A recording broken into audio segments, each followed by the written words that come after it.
Le fait de prendre conscience de l'importance des paradigmes de la gestion du temps est capital pour votre productivité. Les paradigmes sont les cartes mentales qui décrivent la géographie de nos pensées. Ces pensées déterminent nos habitudes, nos actions, nos comportements ainsi que les résultats qui en découlent. Abonnez-vous à la chaîne pour visionner plus de contenu inspirant sur le développement personnel et la gestion du temps.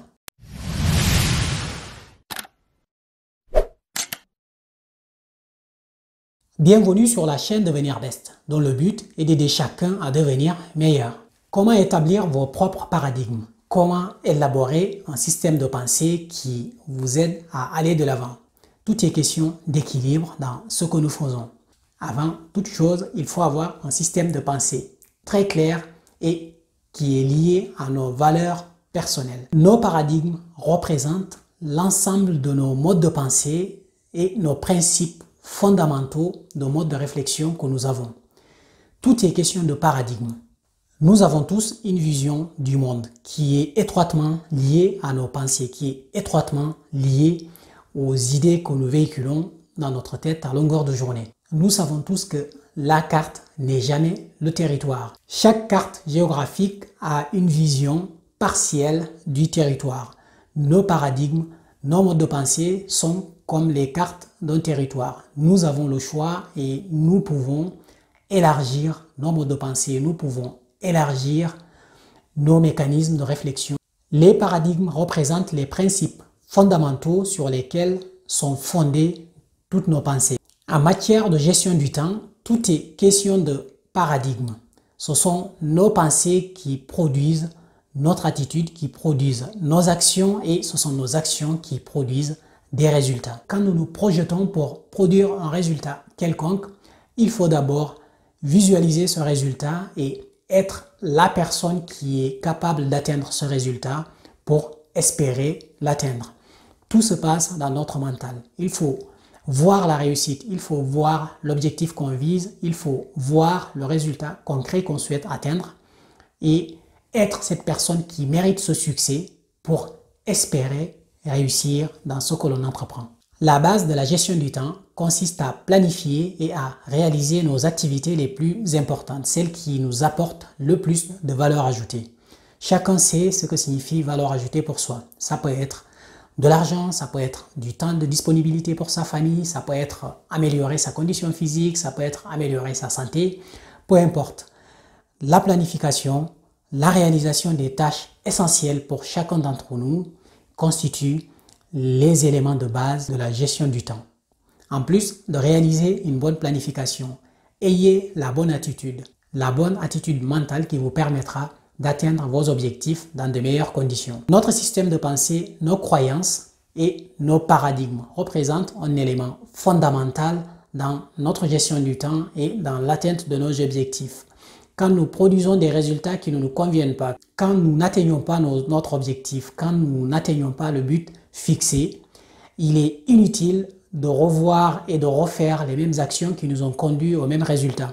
Il faut repenser le système dans sa globalité en partant de l'être, du domaine de l'être. À quoi vous pensez? Quels sont les mécanismes de réflexion qui vous ont conduit à ce résultat-là? Une fois que vous avez amélioré votre système de pensée et votre système de croyance, et vous attaquerez ensuite au faire, c'est-à-dire l'ensemble des actions à réaliser qui vous ont conduit à ce résultat qui ne vous convient pas.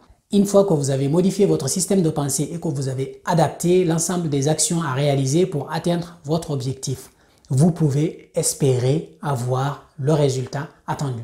Donc, ayez l'habitude de faire une réflexion globale en partant toujours de votre système de pensée, de vos croyances et en passant par vos actions pour pouvoir analyser correctement les résultats produits. Le changement durable ne peut provenir que de l'intérieur. Tous les changements qui nous proviennent de l'extérieur sont souvent superficiels et ne nous permettent pas de rester motivés dans la durée. Quand vous êtes dans une situation qui mérite une réflexion pour changer vos habitudes, partez toujours de l'intérieur.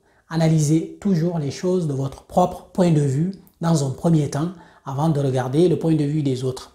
Tout ce qui nous vient de l'extérieur reste éphémère. Seules nos propres réflexions intérieures les plus profondes nous permettent d'aller vraiment de l'avant. En matière de résolution de problèmes, voici une célèbre citation d'Albert Einstein qui disait « Les problèmes importants auxquels nous sommes confrontés ne peuvent pas être résolus avec les habitudes de pensée qui ont été à l'origine de leur apparition. » Selon Stephen Covey, dans son livre « Priorité aux priorités », il existe deux paradigmes. Le paradigme de l'urgence et le paradigme de l'importance.